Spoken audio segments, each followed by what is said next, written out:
Welcome back, Thank you. Anders Osborne. Sound great. Sound great. So I know songs are not always autobiographical, but your songs sound like you're still feeling a lot, and you're still pushing a lot of forward momentum. Like you got to keep moving forward. You can't stand still. And I don't know how much of that comes from your troubles with addiction, or you're just feeling like you gotta move forward. But it's there, isn't it? Yeah. I'm not really sure, but I think it's linked to, probably just being born. Yeah. It started early. Yeah. But to be honest with you, I didn't feel any urgency when I was younger. But I was always moving forward, traveling and walking and leaving and Making stuff. yeah, creating, painting and stuff. But I think after recovery, the last 10 years, it kind of occupies that idle time, which is not good for me. Right. Yeah. So you better be busy. Yeah, I'm trying to learn, I am learning right now how to settle down, but the writing part still, there's an urgency. Let me rephrase, it's not an urgency. I love writing songs. Yeah. And so when I write, I call it my public diary. And so basically, I get to explore myself. Yeah. And then that in relationship to other people and the rest of the world. So. Did that continue? I know you did a little stint in Nashville where you were writing, and you're kind of writing in a more commercial environment where you're writing songs for other people and with other people and all that stuff. Were you able to keep that same inner satisfaction going when you're in that kind of environment? No, it didn't work for me. I was staff writer for probably 12 plus years, 14 years on the contract, but only the last 5 or 6 before I got out of it was I going there consistently and sitting in the rooms. I learned a lot of craftsmanship and a lot of details, how to structure ideas. Yeah. But I died off quite a bit, and it was important for me to leave. Yeah. And that's just me. I have friends so I'm not putting that whole scene down at all. But Well, let's also just mention that even though you say it didn't really work, you had a #1 country hit for Tim McGraw that sold 3 million copies, and not a lot of writers can say that. that's why I can afford Birkenstock. Yeah.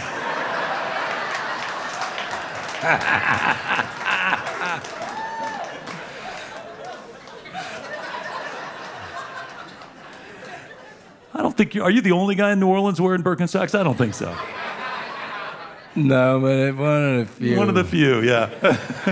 My daughter was like, you know what you need? You need Birkenstock. I said, I wore that in the 70s. She's like, hey, no, you didn't. It's a new thing. I'm like, all right, whatever.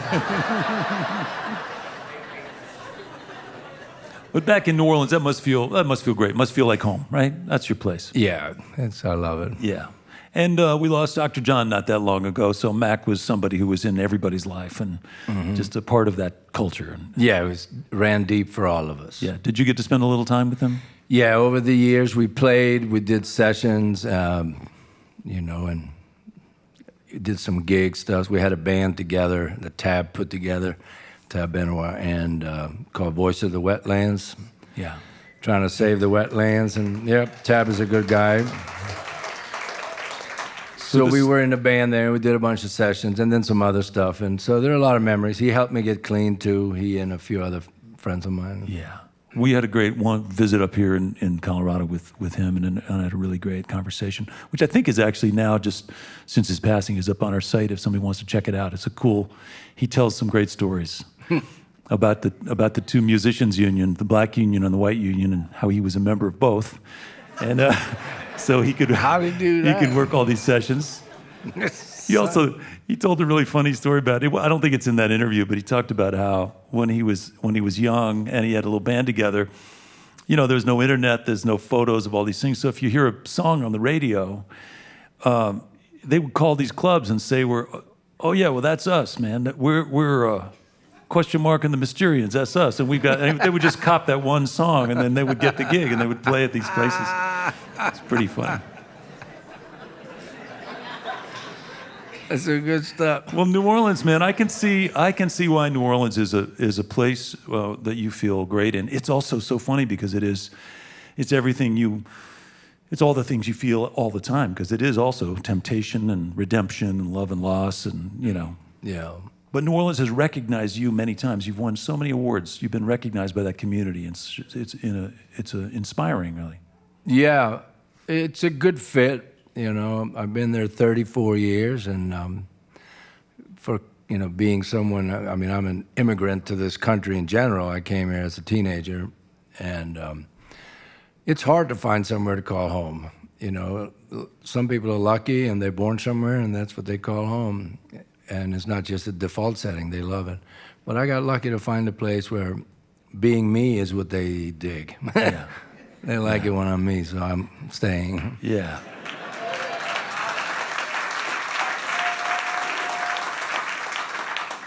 And I know we talked about Mac, and you collaborated with lots of others, North Mississippi All-Stars and the Subdudes and Tab Winois and others.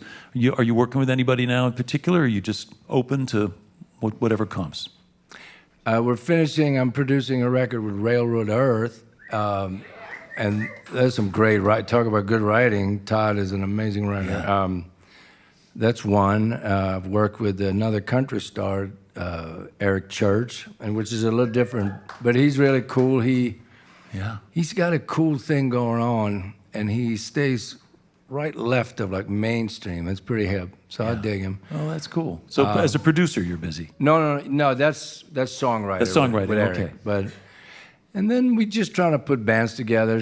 Like, I don't know. Me and David Torkanovsky, my keyboard player, want to do a duo at the Snug Harbor, the jazz place. Yeah. So you're trying to come up with things that are inspiring. Yeah.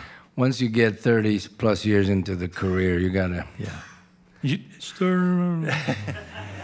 And in the midst of all that stuff, you still have time to paint? You still painting some? Yeah, I just finished 3 before I came out of here. That's They're great. They're all ladies without tops. It's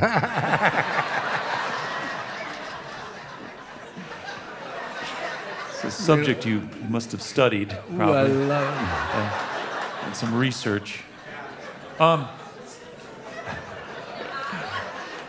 was going to say something else about... It's funny because I looked online and I looked at, there's a gallery that's got some of your work and they're selling some of your stuff. And it was a little more abstract, just sort of abstract.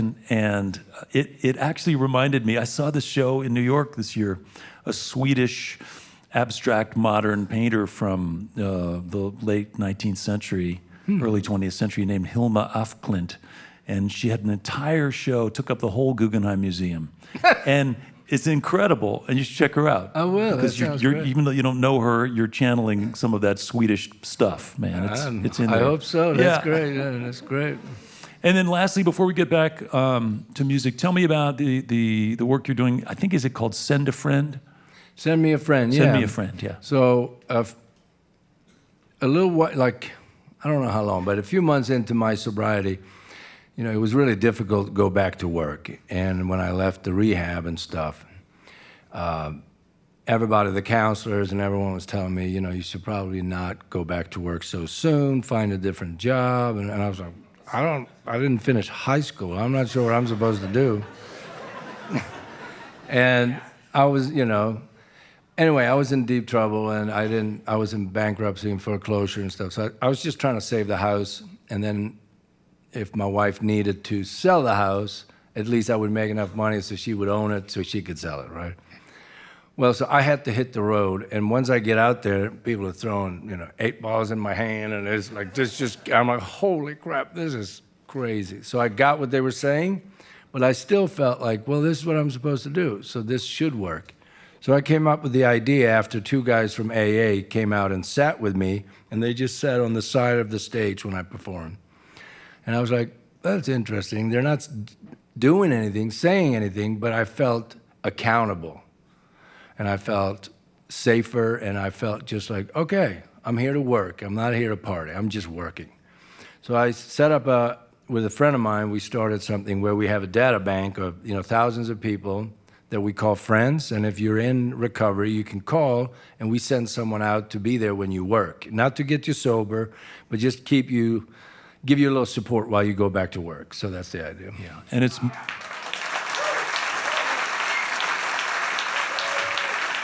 Thank you. And it's because the environment when you're playing clubs and you're playing, working shows all the time, all that stuff, it's people buying you shots and whatever. So is it for just musicians, or is it also for sound guys or crew or drivers? All of them. It's dancers with big shows. Yeah. Lighting, anybody in the music industry, managers. Yeah. Assistant, anything. And there's information about that on your website, or how do people find out about it? Yeah, you can go to my website or look up sendmeafriend.org, and you can sign up, and we vet you, and if you want to help out. And that's cool. And if you need help, that's also, we have an app, but it's via Sober Grid, so we're still working on getting funds to get our own personal app, so you can just help now, that type of thing, right? Something very simple. Yeah, that's awesome. Well, that's awesome. All right. Well, you're a thoughtful dude. I'm really glad you're here. Anders, it's great to see you. Great to hear you. You're singing great. Oh, great songs. My man. Let's get back to music. Welcome back, if you would, Anders Osborne.